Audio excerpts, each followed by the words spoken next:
اچھا سر، علی امین گنڈاپور صاحب کی جو بھی ایکٹیویٹیز ہے، لیکن یہ چیز اب سامنے آ رہی ہے، کئی سیاسی لیڈرز بھی اس پہ، کئی پارٹی بھی کہہ رہی ہے، آپ کی حکومت کے لوگ بھی کہہ رہے ہیں کہ اب کے پی کے اوپر گورنر راج آنا چاہیے، قانون اور آئین اس کی اجازت دیتا ہے۔ تو کیا وفاق سرکار، آپ کی حکومت کے پی کے میں اب گورنر راج کی طرف جا رہے ہیں سر؟ دیکھیے، یہ ایک انتہائی قدم ہے جس کا آئین اجازت دیتا ہے کہ جب کسی صوبے کے اندر آئین کے مطابق حکمرانی نہ چلائی جا رہی ہو تو وہاں پر گورنر راج نافذ کیا جا سکتا ہے۔ اس وقت خیبر پختونخوا کے عملاً حالات یہ ہیں کہ سینکڑوں لوگ کرم اور پارا چنار میں ان کی ہلاکتیں ہو چکی ہیں، اور وزیر اعلیٰ جو ہے وہ اسلام آباد میں پرتشدد مظاہروں کے لیے منصوبہ بندی کر رہا ہے، اور پچھلے 1 مہینے سے وہ تمام حکومت جو ہے وہ اسلام آباد پہ چڑھائی کی طرف اپنے وسائل کو مرکوز کیے ہوئے ہے۔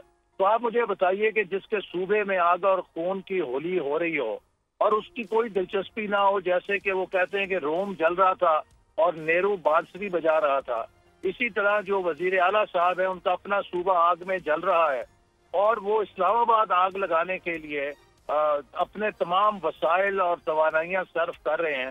خود ان کے اپنے ضلع کے اندر لوگ شام کو باہر نہیں نکل سکتے، یہ لا اینڈ آرڈر کی صورتحال ہے۔ تو ان حالات کے اندر جو وہ طرز سیاست ہے وہ بتائیے کہ آئین کے مطابق ہے، اور پھر وہ اپنے سرکاری وسائل کو استعمال کر کے وفاق کے اوپر چڑھائی کریں۔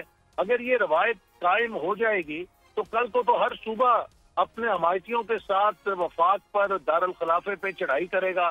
اگر پنجاب کا وزیر اعلیٰ چاہے وہ تو 1-2 لاکھ لوگ آرام سے نکال سکتا ہے، ساتھ ہی اس کا بھی صوبہ ہے اور بہت بڑا صوبہ ہے۔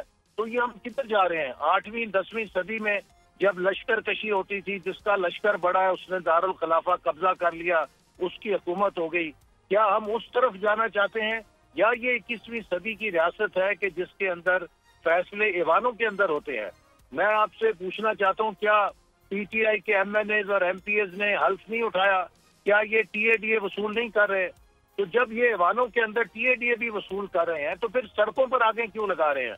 پھر ان کو ایوانوں میں بیٹھ کے اپنے جھگڑے طے کرنے چاہیے، وہاں پر اپوزیشن کا کردار ادا کرنا چاہیے۔ لیکن اب یہ بات تقریباً طے شدہ ہے اور ثابت ہو گئی ہے کہ پی ٹی آئی ایک سیاسی جماعت نہیں رہی، وہ ایک شخص کی انا کی غلام ہے، وہ انتشار کی جماعت بن گئی ہے، وہ فساد کی جماعت بن گئی ہے۔ ان کے پاس کوئی مثبت ایجنڈا نہیں ہے، وہ صرف ملک کے اندر افراتفری انتشار چاہتے ہیں، اور ایک شخص جو کرمنل چارجز کے اندر ہے، جس نے ساری دنیا سے رسیدیں مانگی، جب اپنی رسیدیں دکھانے کا وقت آیا تو اس کے پاس بوگس رسیدیں نکلیں۔ توشہ خانہ کیس میں بوگس رسیدیں ہیں۔ القادر ٹرسٹ میں 190 ملین پاؤنڈ پاکستان کے غریبوں کا پیسہ تھا، وہ ایک پراپرٹی ڈیلر کے حوالے کر دیا جو اس پہ دوست تھا اور جس سے اس نے رشوت میں چیزیں لی ہیں اس کے عوض۔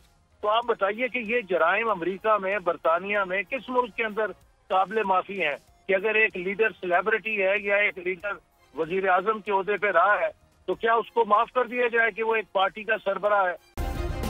سبسکرائب کریں اور بیل دبائیں تاکہ کوئی خبر رہ نہ جائے۔